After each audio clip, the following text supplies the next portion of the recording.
আমার কোনো কথা নেই, কবিগুলোর একটা কথা দিয়ে আমি শুরু করছি। Death is the continuation of the journey. তাই চলার পথে কখন যে কার মাঝে সেটা দাঁড়িয়ে যাবে কেউ বলতে পারে না। কদিন আগে আমার সাথে কথা হয়েছিল, ঠিক তার চলার পথেই কথা হয়েছিল, দাদা আমি ভালো আছি, আমি চলছি, আপনি কোনো চিন্তা করবেন না।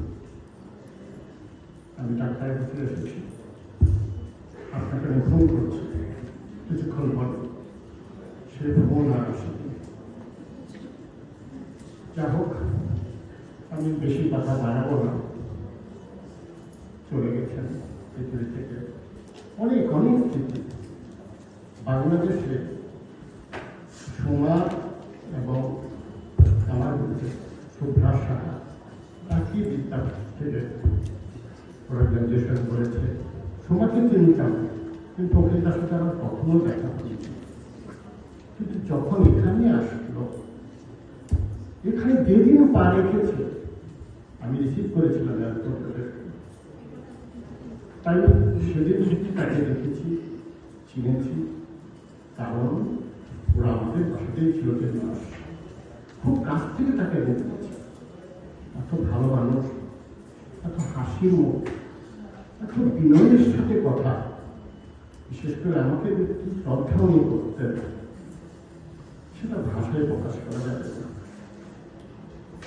চলে গেছেন পরপারে ঈশ্বরের কাছে, পরমেশ্বরের করে আমার প্রার্থনা উনি ভালো থাকবেন, আনন্দে থাকবেন। তার দুজন কমায় ওদেরকে আমি অনেক অনেক ছোট দেখেছি, সেটা বাংলাদেশ থেকে অনেক স্মৃতি। আমি এদিকে যাচ্ছি না, শুধু এটুকুই বলবো, সময় সংকীর্ণ, কারণ একটা কথা না বললেই নয়, ওনাকে নিয়ে আমার অনেক অনেক স্মৃতি। দাদা এবং দিদির কথোপকথনে আমার কিছু কবিতা লেখার অভ্যাস ছিল।